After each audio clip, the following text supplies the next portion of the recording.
Come, but she sent me a text, and she said when I get home tonight, she's got something warm and wet waiting for me. All right, now, when we were dating, that meant I was going home to a slip and slide that was going to ride me like a Harley. But I've been married for 10 years. So that means the dog shit on the kitchen floor and Gibson's taking care of it. But I will tell you, I am brand new at this, and I know it's hard to look up in here and look at me and think, he's brand new at anything. Look at him. You know, I've seen that guy before. He looks familiar. Who does he look like? Kind of a cross between John McCain and dead. I know. But I'm happy to be here. I'm starting a new chapter in my life finally. Finally a chapter that's not followed by the number 7 or the number 11. I have had more failed businesses than Bernie Madoff has cellmates lining up to play hide the salami 7 nights a week. Oh, yeah. Oh, well, don't worry. Don't worry, because on the high holiday, they throw them a little brisket, so they spice it up.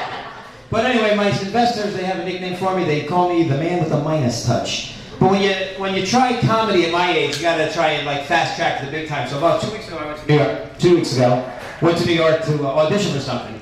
I got to the building, and I was running a little bit late. And I get there, and I run down to the stage. There's a director there, and he's like wrapping things up. And I look up at him, he looks down at me, I look down at me, I go, am I too late? He looks at his watch, and he goes, yep. By about 30 years, we just filmed the Young Comedian special. Then, to make matters worse, he goes, are you sure you're in the right building? This is HBO. HMO is 2 blocks down. I'm like, all right, so this is what I'm going to deal with. So anyway, recently I started a Facebook page, which I swore I was not going to do. But I started an internet radio station, and I thought it would be a good way to promote it. So I had a girl who used to work for me at one of those failed businesses. Her name is Jessica. Her and her twin sister Amanda used to work for me at Laser Tag. I always mixed them up. But we called them Thing 1 and Thing 2, so they had special shirts. So Jessica came over to do the Facebook page for me. Actually, she wasn't wearing her shirt. Well, she was wearing a shirt, but she wasn't wearing the Thing 1 shirt. So maybe it was Amanda. It was one of them. One of them came over to do the Facebook page. So they set it up, and I could tell, if I could read her mind or hear her inner monologue, I know that she's thinking, man, this is like showing my grandfather how to use a VCR remote. But finally, she gets the thing, she gets it all set up, and she goes, well, first thing you have to do is, post your status. I'm like, well, what's that? She goes, post what you're all about, what's going on with you in your world, your life, what's happening. I go, well, why would I want to do that? She goes, well, that's what Facebook's all about. So I got to tell people what's going on. So I got to post, I'm old, I'm fat, I can't get a job, my wife hates my guts, and I'm bloated and not feeling very fresh. So finally, I'm starting to get the hang of Facebook, and what I'm finding out is you learn things about your friends that you didn't know. Like I have this friend Mike, I've known him for a long time, and he posts on his status, I find out that he has a big man crush on John Bon Jovi. And this is okay. And he posts, I'm listening to the new Bon Jovi single, oh my God, oh my God, oh my God, I can't believe how good it is, oh my God, I love John Bon Jovi. Will there be a tour? Will I get to go backstage? Will I touch him? I love him so much. It's unbelievable. So I post back, I go, Mike, you sound like a 7th grade girl who just got invited to the big dance. And now all the girls on his page, honest to God, are blasting me. He's wrapped up in his manhood, he's okay with his masculinity, he can admit this, leave him alone. And I'm thinking, you know what, maybe she's right, these women are right, and I should leave him alone, because there's no way I'm going to admit to my wife while she's sleeping, I'm downstairs with HBO rubbing one out to G-String Divas, and there's no way I'm going to tell her I have odd fascination with LeBron, alright?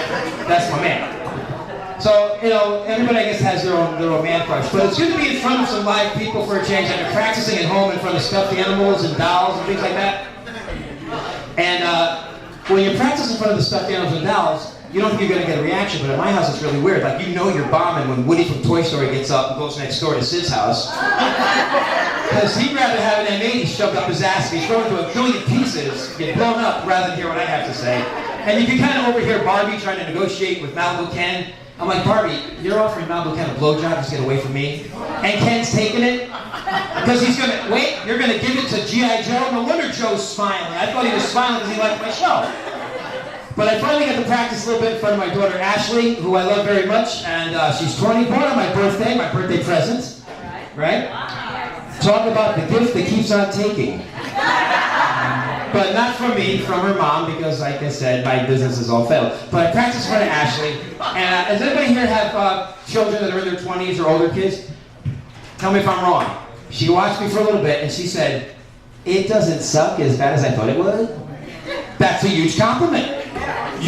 I got to the phone, I called up all my friends, I said, Ashley said I don't suck as much as she thought I would. I got to my computer, I put it on Facebook, Cookbook, MySpace, YourSpace.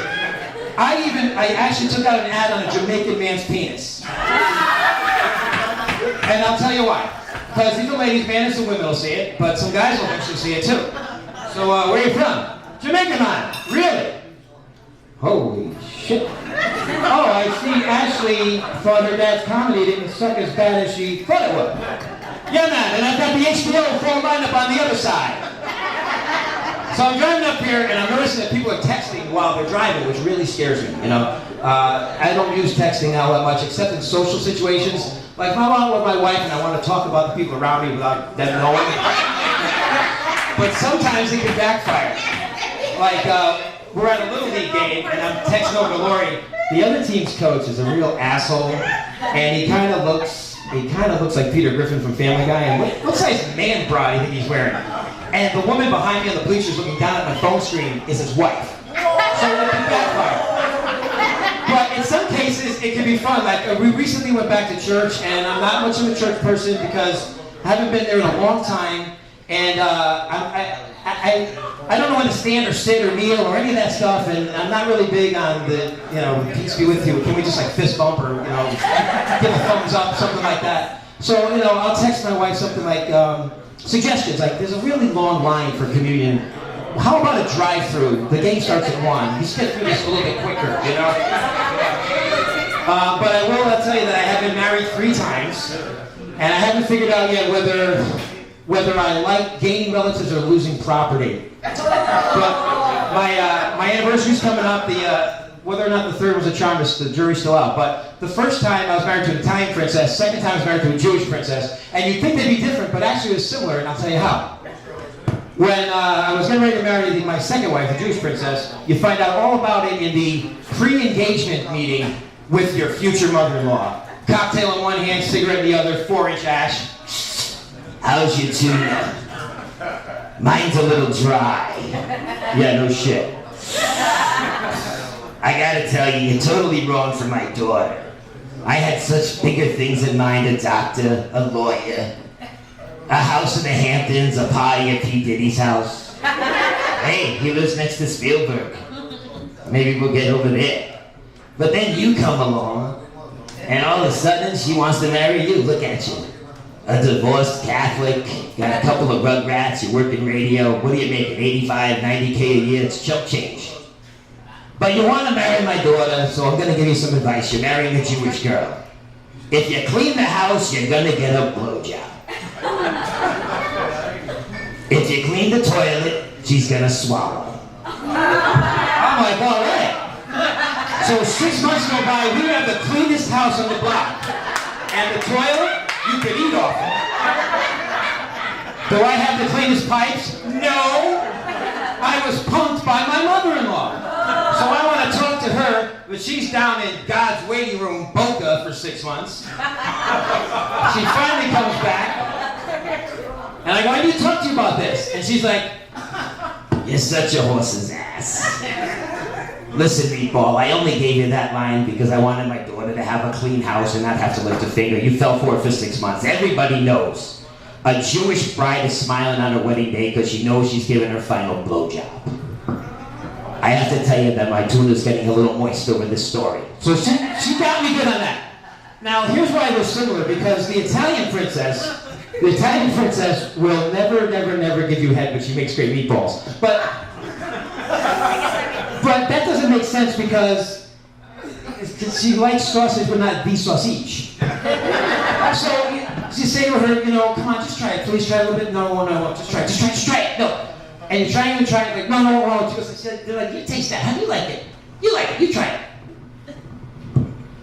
And then she'll go, you just keep trying that. You know, for now, thanks to you, I'll never eat another cannoli, is what she said to me. And that was, thank you very much. I'm Franco. Thanks a lot.